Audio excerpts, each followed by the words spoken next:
It's Phil Everly and Sweet Pretender.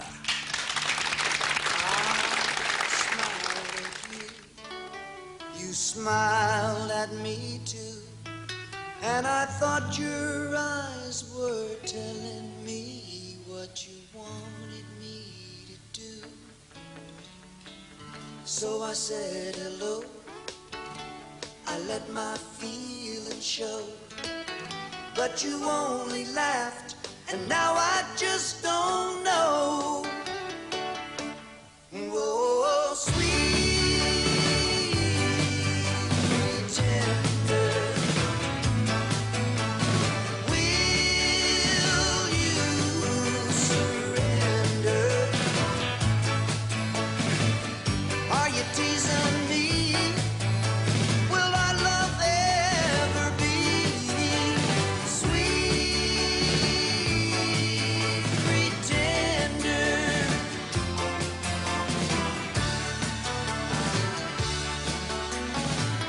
Did I see a sign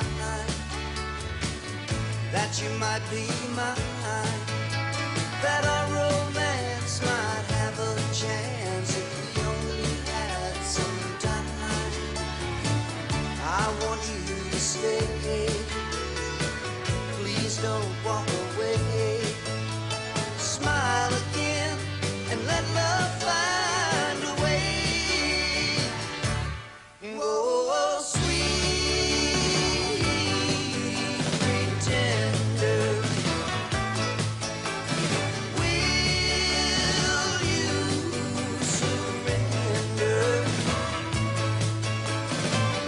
If it's just a game, I'll never be the same.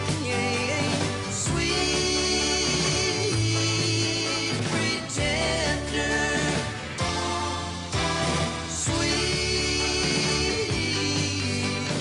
pretender,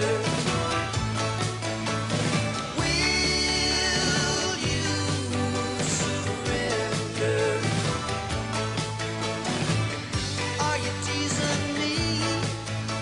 Will our love ever be sweet pretender? Sweet pretender, sweet pretender, sweet pretender.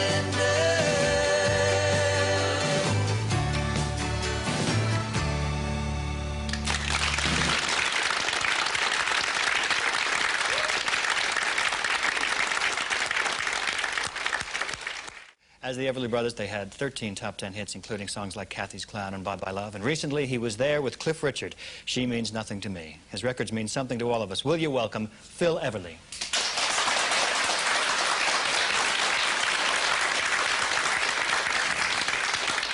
Phil, is the top 10 sweeter the 14th time around? Oh, anytime you get in the top 10, it's very, very nice. And I seem to get in there more often singing with somebody. It's something, maybe I should do that again.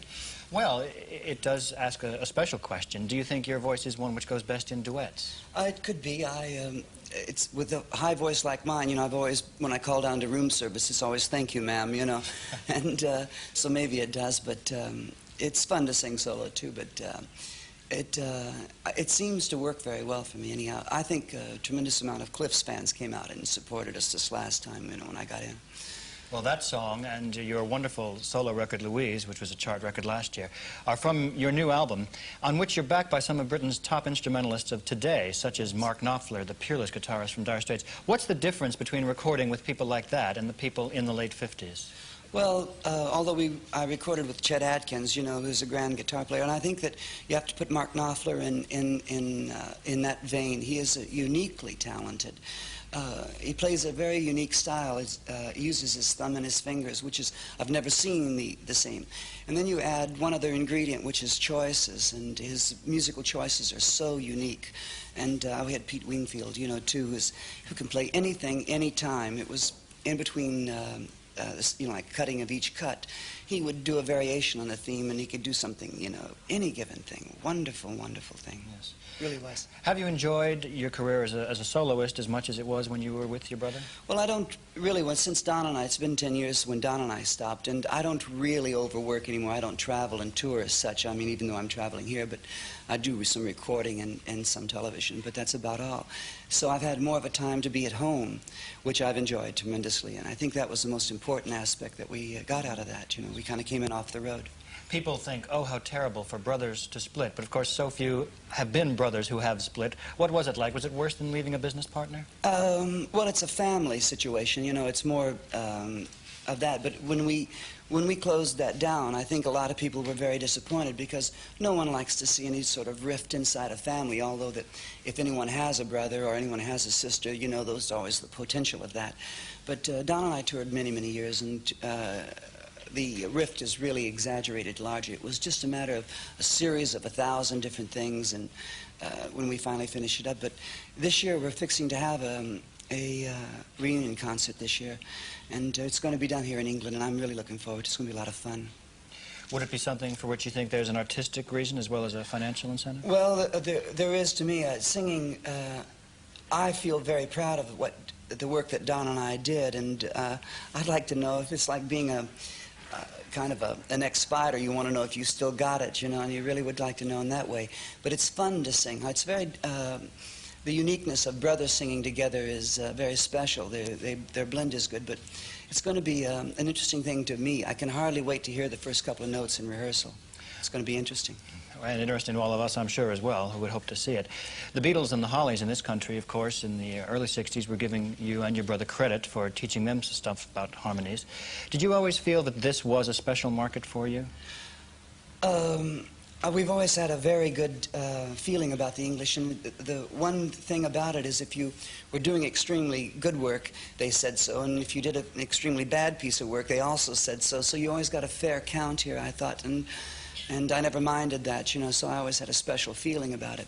Second, we had some of the special musical moments you have in your life, and you only have 4 or 5 of them really, where there's a special warmth and feeling singing for an audience. And I've had one in Liverpool, and a couple in the United States, mind you. And I also had one with Cliff, too, the last time we sang I did a show with him on the BBC.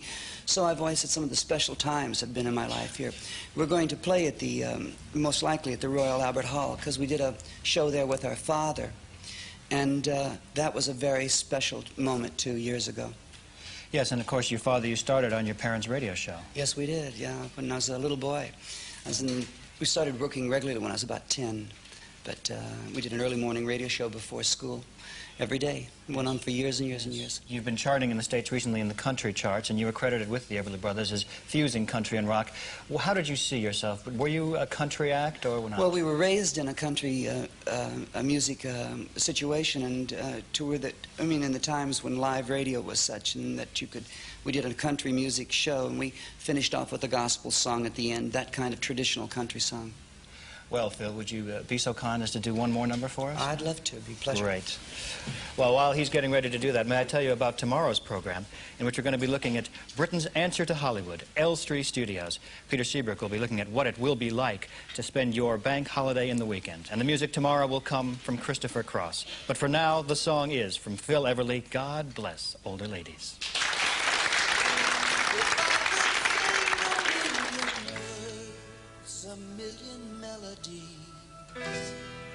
Could never sing a sweeter song as you were to me, and I know you'll always be just as sweet a memory to me.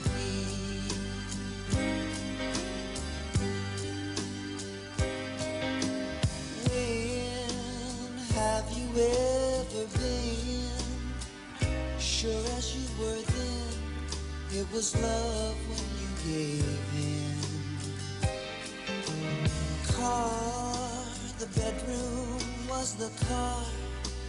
We reached out for the stars on the wings of a guitar. God bless older ladies, for they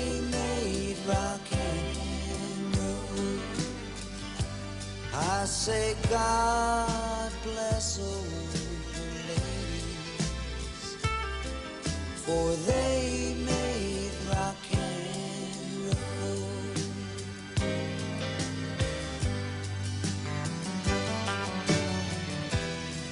If I could sing a million words, a million melodies, could never sing a sweeter song as you were to me.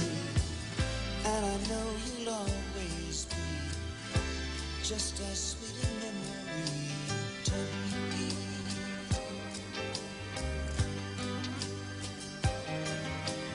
White, the sheets were snowy white, in scented candlelight, we loved away the night.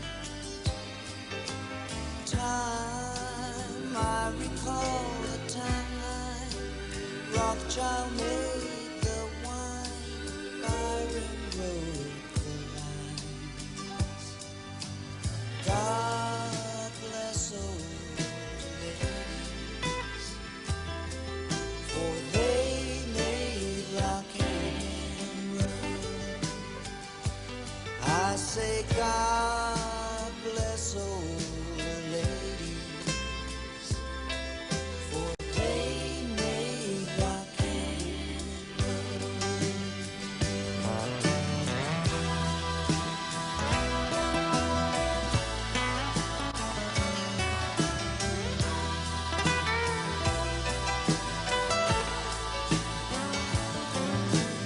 oh, you know you'll always be just as sweet a memory to me.